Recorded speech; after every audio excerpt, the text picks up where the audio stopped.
YouTube o por Facebook, bienvenido. Gracias por permitirnos siempre estar allí. Y recuerda, si en tu corazón hay un deseo de tener un encuentro con Dios, de abrir su palabra, no es un deseo netamente humano. El ser humano por sí solo es imposible que busque a Dios. Ese deseo al cual tú sientes en tu corazón de ponerte de parte de Dios, es el Espíritu Santo trabajando en tu corazón. Entonces, no es un simple deseo. Y estamos finalizando el libro de Daniel. Hoy vamos a ver acerca del capítulo 12, que es el último capítulo de Daniel. Durante todo este tiempo hemos analizado capítulo por capítulo y vimos cómo todo viene de menos a más, ¿verdad? Cada vez hay luchas, hay guerras, hay un imperio tras otro, hay un cuerno pequeño que trata de destruir el ministerio de Cristo, que aparentemente hace lo que quiere. Sin embargo, hay un juez que está juzgando y está haciendo justicia. Hay un juez que hará justicia por todo aquel maltrato que los hijos de Dios sufrieron. Y ustedes se acuerdan en el capítulo 1 del libro de Daniel, pareciera que el mal vence al bien. Pareciera, solo es por un poco de tiempo. Hace unos días alguien me hizo la pregunta, ¿por qué en este mundo hay tanta injusticia? ¿Por qué el inocente sufre y el malo prospera? ¿Por qué hay injusticia? Primer pensamiento fue, este mundo es injusto porque yo soy injusto y porque tú eres injusto. Y como el mundo está lleno de injustos, hay injusticia. Entonces, la injusticia pareciera que gobierna y está por encima del bien. Pero hoy vamos a descubrir que la injusticia, el dolor, la muerte, el temor, aquello que en este mundo, en esta tierra nos persigue, nos acosa, porque parece que estamos siendo acosados por el mal. Terminamos de una, entramos a otra, y el diablo no se cansa de luchar y de querer atraparnos en sus redes, y se deleita en hacernos sufrir. Cuando hay una persona que sufre por causa de Cristo, yo le digo, bienvenido. Eso es parte de la vida cristiana. ¿Por qué? Jesús dijo, gozaos y alegraos porque ustedes tienen galardón. Y cuando hablamos de sufrimiento, nosotros en este mundo sufrimos por 3 razones. Primera razón, por consecuencia del pecado. El pecado trajo dolor. Es la respuesta más común. Pero la segunda razón es que nosotros sufrimos por nuestras propias decisiones. Elegimos mal y cuando nos va mal, culpamos a Dios. Eso es injusticia. Culpar a Dios de la injusticia que nosotros provocamos. Nosotros vivimos de una manera desordenada. Una persona que fuma toda su vida tiene cáncer al pulmón y culpa a Dios por el cáncer. Una persona que destruye el planeta y por el desequilibrio climático vienen lluvias o viene mucho calor y Dios es el culpable. El ser humano nunca ve que son consecuencias de sus propios actos. Y número 3, nosotros sufrimos porque vivimos en un grande conflicto.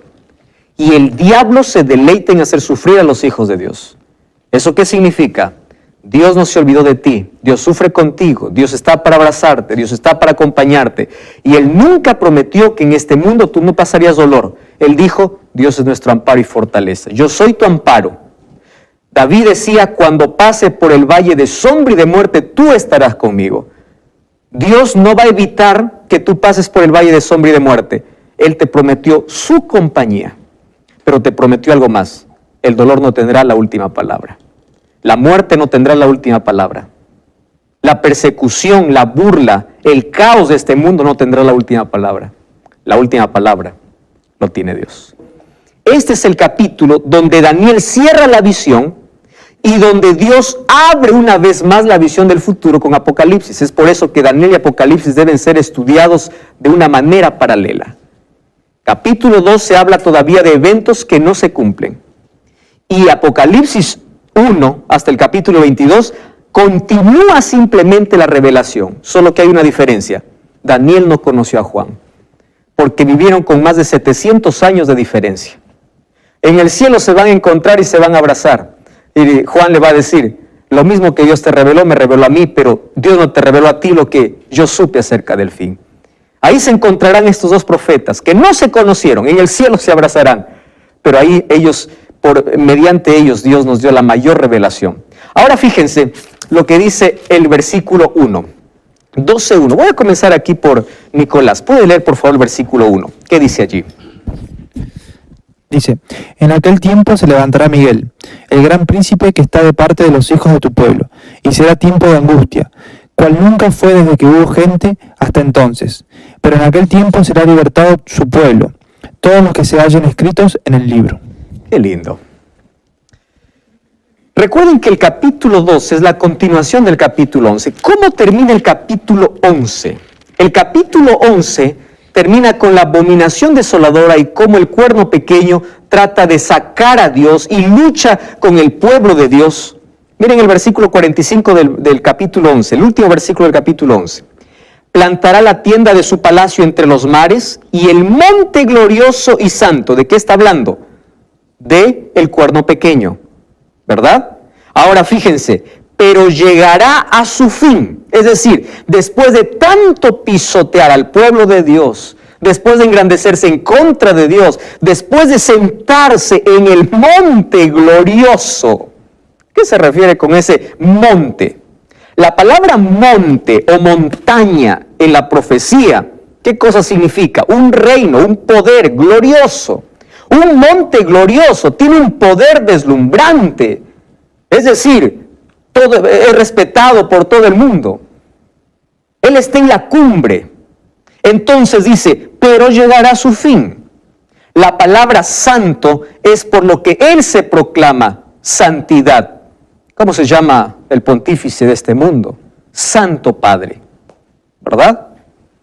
Ahora fíjense una cosa, llegará a su fin y no tendrá quien lo ayude, porque en aquel tiempo se levantará Miguel. ¿Quién es Miguel? Es Cristo. El título de Cristo cuando está peleando. En el Antiguo Testamento nosotros encontramos una frase que se conoce como Jehová de los ejércitos. Ustedes escucharon esa frase. Jehová, Yahvé Sebaot, Jehová de los ejércitos. ¿Tienes una pregunta? Sí, acerca de Miguel, que en el libro de Judas, capítulo 9, dice, lo llama Arcángel. Arcángel. Miguel. Ahora yo te voy a responder porque puede ser que me olvide al final. En Judas capítulo 9 habla de una lucha entre Miguel y Satanás por el cuerpo de Moisés. Cuando Moisés murió, o antes de morir, Dios le dice, mira, tú has liderado todo este tiempo, pero Moisés, tú no vas a entrar a la tierra. Uno puede decir, Dios, qué injusto, Él soportó todo, Él lo sacó. A veces no entendemos los planes de Dios. Pero Dios no permitió que entre a la tierra de Canaán, pero ¿dónde se lo llevó? Al cielo. ¿Qué cosa era mejor, entrar a Canaán o ir al cielo? Ir al cielo. Existen en la Biblia 3 hombres que dice que está en el cielo. El primero es Enoc, el segundo es Elías y el tercero es Moisés, que aparecen en la transfiguración. ¿Correcto? Cuando habla de Arcángel Miguel, vamos a 1 Tesalonicenses para esclarecer nuestra idea. 1 Tesalonicenses capítulo 4, versículo 16. 1 Tesalonicenses 4, 16 dice, el Señor mismo, ¿qué dice? Con voz de mando, ¿qué más dice? Con voz de arcángel y con trompeta de Dios descenderá del cielo y los muertos en Cristo resucitarán primero. Entonces, cuando se refiere al arcángel está hablando del liderazgo del título de Cristo.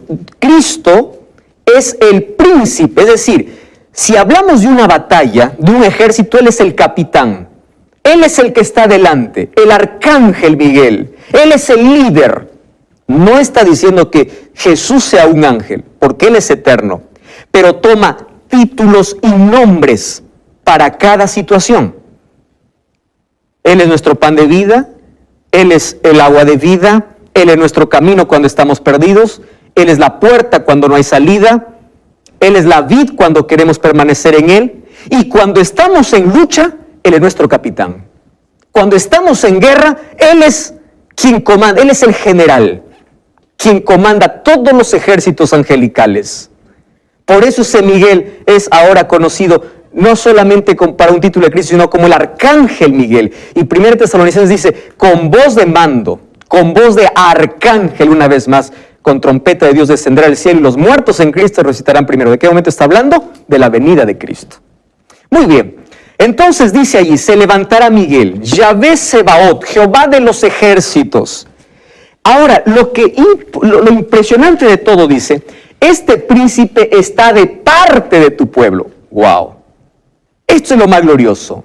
Eso está de parte de tu pueblo. Solo que habrá un tiempo de angustia. Y fíjense con la expresión. ¿Qué cosa dice? Tiempo de angustia cual nunca hubo. Acompáñenme ustedes en lo siguiente. Hubo tiempo de angustia en el diluvio. Hubo tiempo de angustia. ¿Se acuerdan ustedes una crisis que soportó el pueblo israelí? En el libro de Crónicas y Reyes menciona que hubo una crisis en Samaria donde incluso las mujeres comían a sus hijos. ¿Hasta dónde pudo llegar una crisis? También menciona, vamos a la historia más reciente, las 2 guerras mundiales que ya acontecieron. ¿Trajeron crisis y miseria al mundo? ¿Trajo dolor? Sí.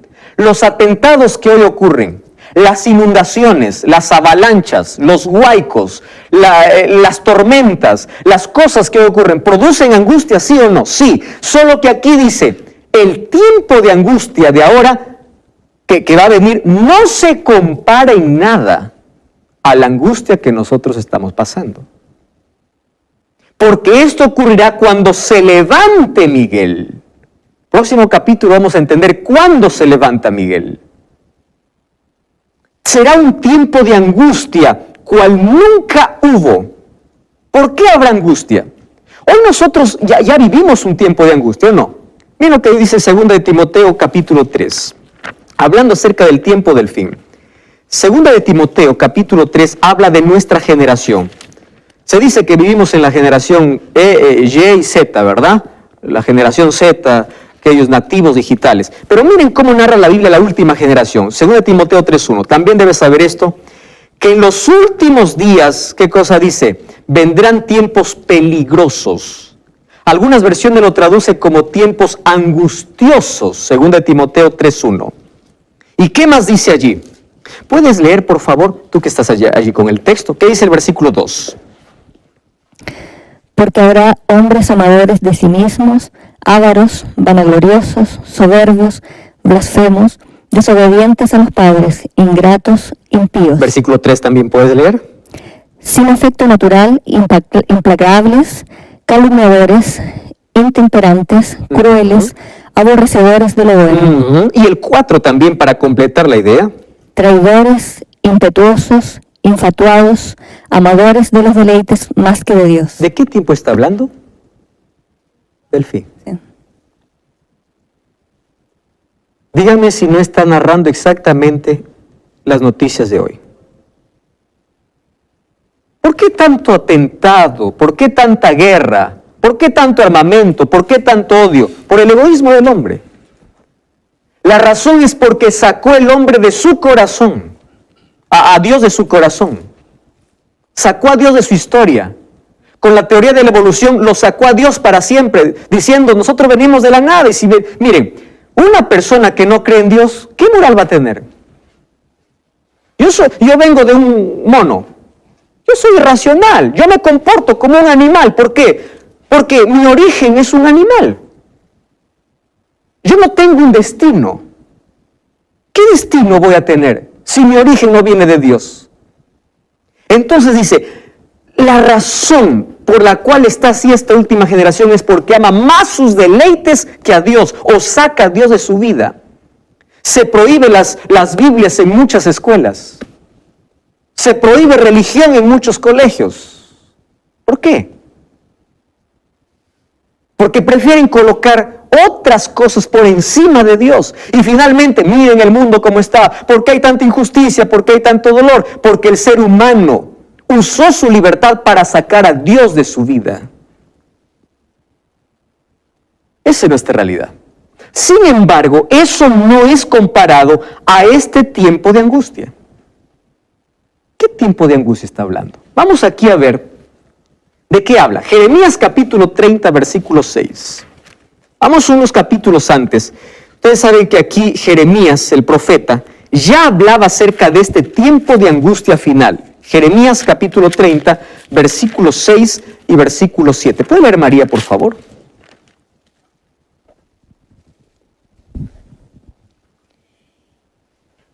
Inquirid ahora y mirad si el varón da a luz, porque he visto que todo hombre tenía las manos sobre sus lomos, como mujer que está de parto, y se han vuelto pálidos todos los rostros. Versículo 7. Ah, cuán grande es aquel día, tanto que no hay otro semejante a él. Tiempos de angustia para Jacob, pero de ella será librado. Gracias. Tiempo de angustia, pero de ella será librado. ¿Por qué será librado? Porque allí se levantará Miguel. Correcto. Solo que aquí presenta un término. Dice que este tiempo de angustia será como la angustia de Jacob. ¿Ustedes se acuerdan de Jacob? Jacob y Esaú. Jacob engañó a su hermano Esaú robándole su primogenitura. ¿Recuerdan esa historia que está en Génesis? Él tuvo que huir. ¿A dónde? A la casa de su tío Labán. Después de años, estoy acortando la historia, él regresa con su familia.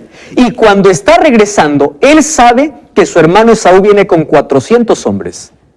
La angustia que él tiene allí es indescriptible. Y allí dice, así será aquel día. Y ahí me encanta la comparación, ¿no? ¿Ustedes han visto un hombre que está dando a luz? Yo he visto a los hombres que están las manos sobre las caderas como una mujer que está de parto. ¿Por qué? Están pálidos. ¿Cuán grande es ese día? ¿Cómo llama Daniel? Una angustia cual nunca hubo. Ahora, si nosotros vamos a la comparación según Génesis 33, Jacob tenía 3 preguntas o 3 problemas que lo llevaron a la angustia. Número 1, él temía perder su vida, claro. Él temía perder su familia. Y número 3, se preguntaba, ¿será que mi hermano me perdonó? Fíjense en esas 3 declaraciones y por qué Dios compara que el pueblo de Dios también pasará por una angustia. Cuando habla de una angustia total, está hablando de una angustia para el impío y una angustia para el Hijo de Dios. ¿Correcto? Ahora, la angustia que pasarán los hijos de Dios será parecida a la angustia de Jacob. ¿Qué cosa le angustiaba a Jacob? Perder su vida. ¿Qué más? Perder su familia. Y la tercera pregunta era, ¿será que mi hermano me perdonó? Porque si viene con 400 hombres, yo estoy destruido. Ahora, fíjense una cosa. Según Apocalipsis 13, comparando con la historia de Jacob, la angustia que tuvo Jacob, los hijos de Dios pasarán una angustia como Jacob. Miren aquí la comparación que podemos hacer con la vida de Jacob y un edicto de muerte que ya hemos leído en esta temporada que se da en Apocalipsis capítulo 3. Vamos a hacer una comparación. Jacob fue amenazado de muerte por Esaú. ¿Recuerdan que dijo Esaú? Cuando mi padre muera, yo mato a mi hermano. Ahora fíjense en Apocalipsis 13. El pueblo de Dios, el remanente, será amenazado de muerte por un decreto. Número 2. Jacob luchó para conseguir libertad. El remanente clamará Dios de día y de noche, dice Salmos. Satanás levantó a Esaú para ir en contra de Jacob. Los impíos marchan en contra del remanente.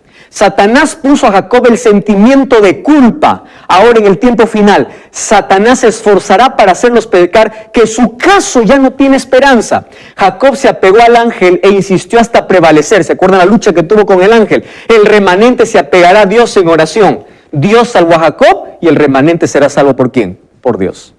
Ahora les digo algo. ¿Saben en qué momento se da este tiempo de angustia? Cuando la gracia se cierra en el cielo. Entonces ocurrirán eventos que llenarán de angustia a la tierra, pero no solo a los impíos. Los hijos de Dios saben que ya no hay gracia en el cielo. Entonces la angustia que ellos tendrán mientras son perseguidos, ¿qué cosa es? ¿Seré yo salvo? Esa es la pregunta, ¿no? ¿Y mi familia? ¿Toda mi familia será salva? ¿Ustedes se imaginan la angustia de poder pensar en un hijo, en un padre, en una madre? Si ya la gracia terminó, los cristianos saben que ya no hay más perdón. La angustia es, primero, ¿yo estaré salvo? La segunda pregunta, ¿mi familia era la angustia de Jacob o no? Y la tercera pregunta, ¿qué cosa decía Jacob? ¿Será que mi hermano me perdonó? La pregunta que se harán los hijos de Dios es, ¿será que todos mis pecados han sido perdonados? Una angustia cual nunca hubo, incomparable. ¿En qué momento se dará ese tiempo de angustia? Hoy estamos en el último capítulo del libro de Daniel. ¿Estás con Biblia? Capítulo 12 habla de una angustia cual nunca hubo, solo que esa angustia ocurrirá cuando el gran príncipe Miguel, que es Cristo, se levante.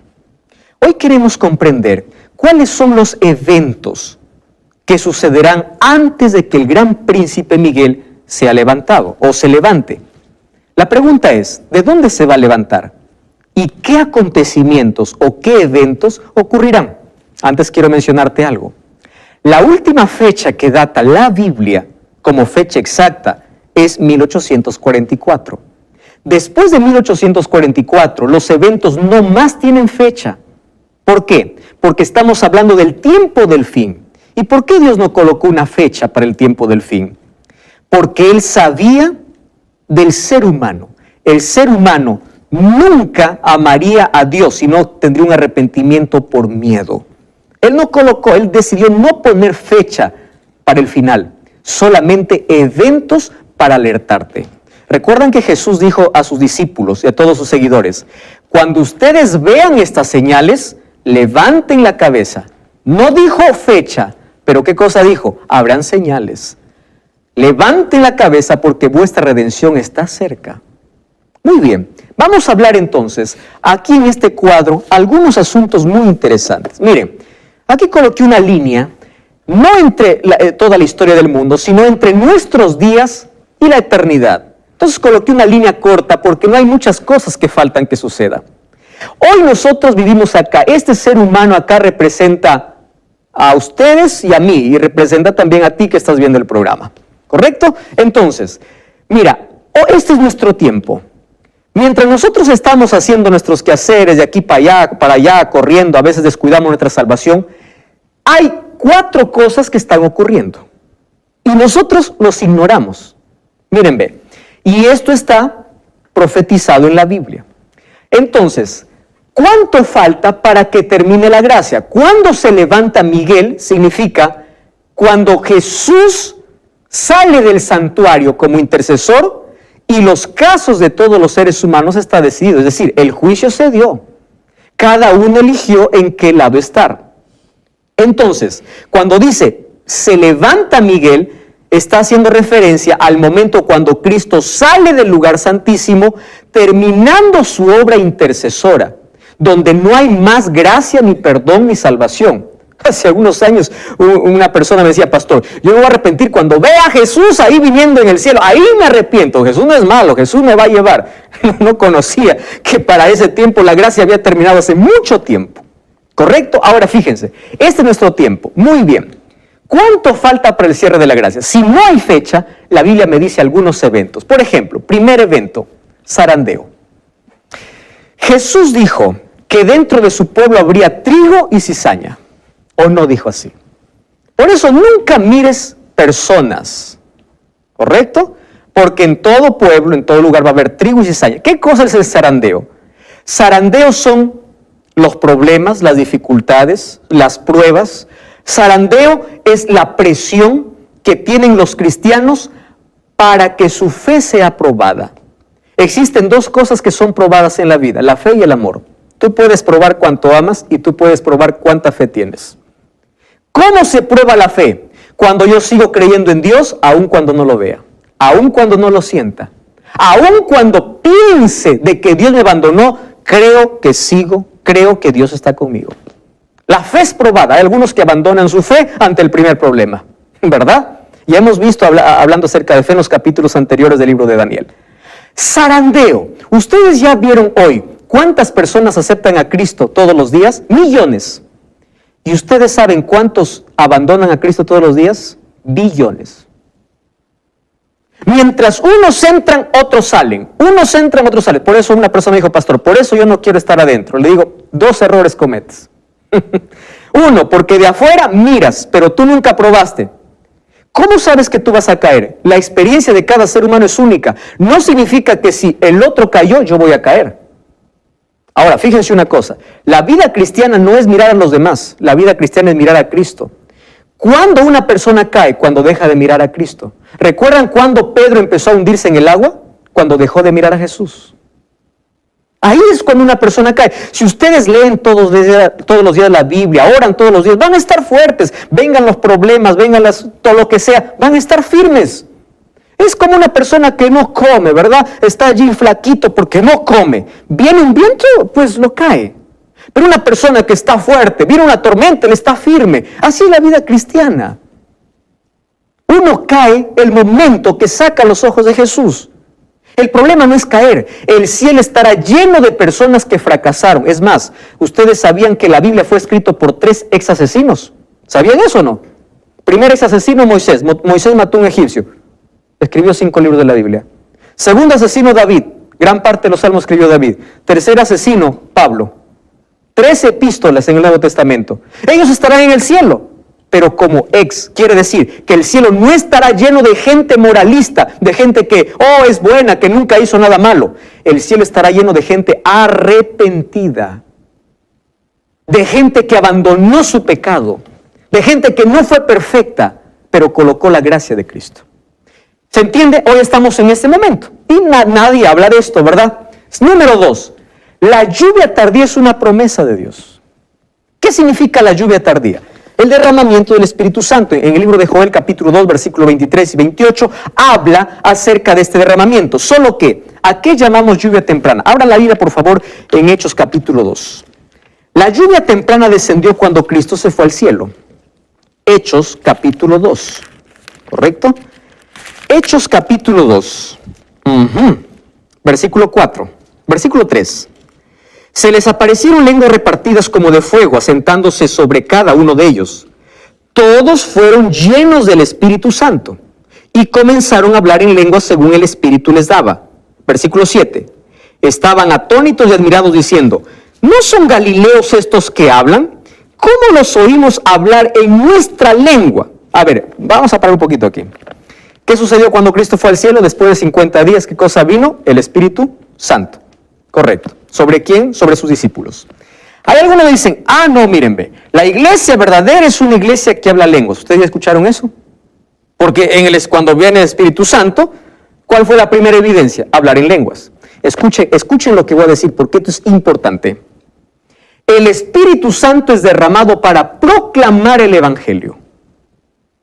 Jesús dijo, en Hechos 1:8, ¿qué cosa dijo?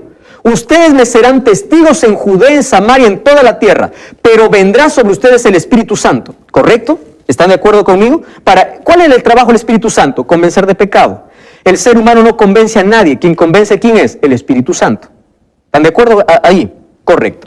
¿Por qué fue derramado el Espíritu Santo en el Pentecostés? Para evangelizar.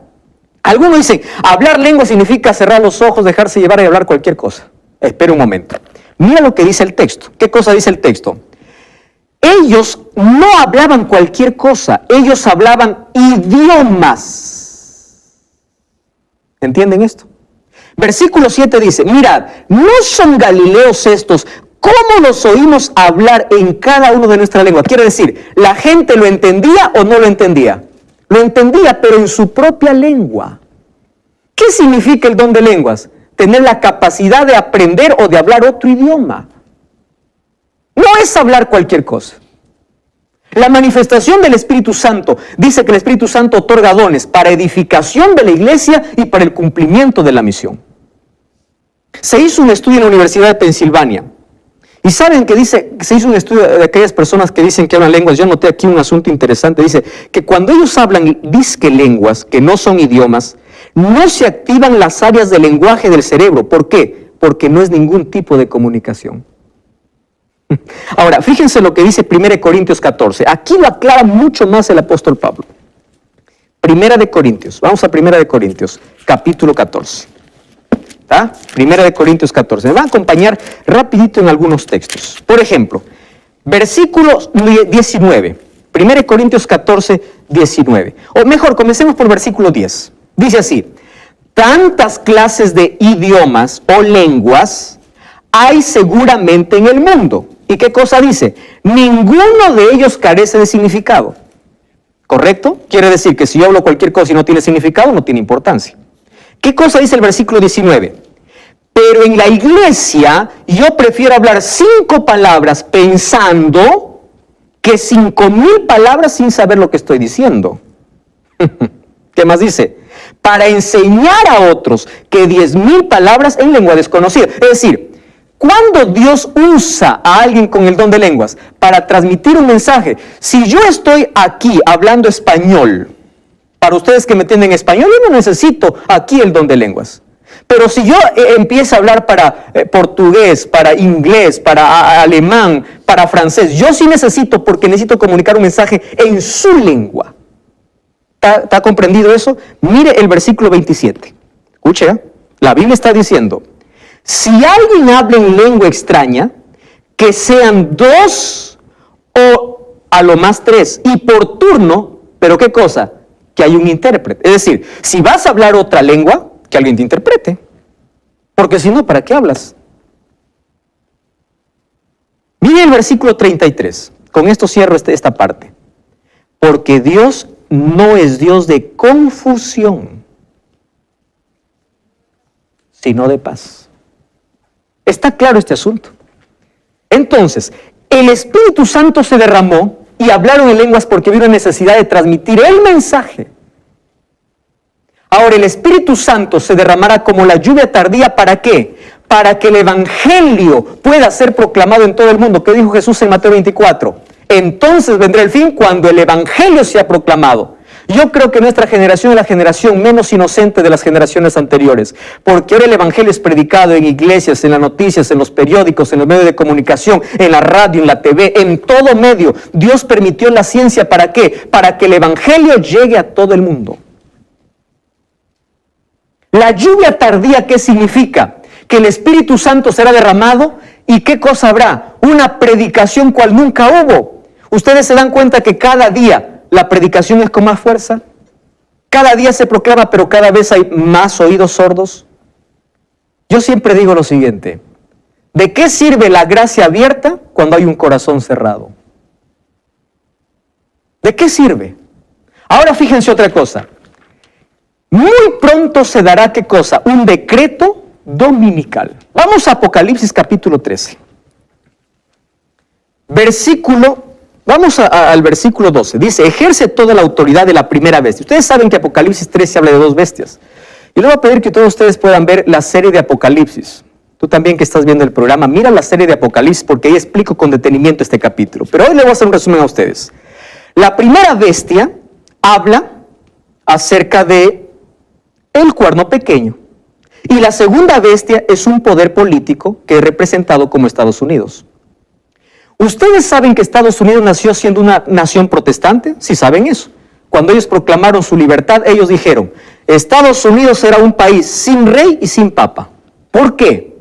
Porque Estados Unidos nació como resultado que estaban huyendo de Europa. Los padres peregrinos vinieron en 1620 allí a las orillas del Atlántico, allí a Estados Unidos, a instalarse, huyendo ¿de qué? De las persecuciones. Estados Unidos nunca quiso tener alianza con Roma. Ustedes saben que en 1950 se intentó hacer por ahí una alianza y Estados Unidos dijo, no nos olvidamos, ustedes nos perseguían, ustedes creen que vamos a hacer una alianza. Pero en 1992 la revista Time, que no es una revista cristiana sino secular, ¿qué cosa decía? La Santa Alianza. ¿Por qué Santa Alianza? Porque empezó el acercamiento entre estos dos poderes. ¿Correcto? Entre los dos poderes. Ahora fíjense una cosa, yo les quería mostrar algo más. Versículo 12 dice, ejerce toda la autoridad de la primera bestia. Versículo 13 o 14, engaña a los habitantes de la tierra con señales que se le ha permitido hacer en presencia de la bestia, diciendo a los habitantes de la tierra que le hagan una imagen a la bestia que fue herida de espada y murió. ¿Quién es la bestia que fue herida de espada? ¿Recuerdan en 1798? Fue herida de espada. Es decir, su poder fue aplacado. Y dice revivió. ¿Por qué? Porque ahora está tranquilo, pero revivió. Pero ahora la otra bestia, el otro poder que es Estados Unidos, ahora le va a ayudar. y le hará una imagen. ¿Imagen de qué? De persecución. Así como se persiguió en 1260 años, habrá un nuevo decreto en el tiempo final. Versículo 15, se le permitió infundir aliento a la imagen de la bestia para que la imagen hablara e hiciera matar a todo el que no le adorara. Hacía que pequeños, grandes, ricos, pobres, libres, esclavos, se les pusiera una marca. ¿Qué cosa es la marca? Lo contrario, un sello. Dios tiene un sello, la bestia tiene una marca. ¿Cuál es el sello de Dios? Un sello tiene 3 características: nombre, cargo y jurisdicción. Vamos a Isaías, ¿qué les parece? Isaías 8:16. Miren Isaías. Este texto nos va a esclarecer de qué habla acerca del sello, o a qué se refiere con sello. Isaías capítulo 8, versículo 16. Dice así, miren, 8:16. Ata el testimonio y sella. ¿Qué cosa dice? La ley entre ¿quiénes? Entre mis discípulos. Es decir, el sello de Dios, ¿dónde está? En la ley. La Biblia dice que somos sellados por el Espíritu Santo, ¿correcto? Pero el sello visible de que tienes el Espíritu Santo es la obediencia ¿a qué? A la ley. No guardas para salvarte, sino porque eres salvo. Si tú revisas Génesis o Éxodo capítulo 20, es un mandamiento que habla sobre adoración. ¿Por qué? El 4.º mandamiento dice el nombre. Yo, Jehová, tu Dios. ¿Cuál es el cargo? Creador del cielo y la tierra. ¿Cuál es su jurisdicción? El universo. Ese es el sello de Dios. Entonces, ¿cuál es la marca? Es una ley impuesta, falsificando el verdadero día de reposo. Entonces, ustedes vayan a cualquier lugar y van a encontrar que en este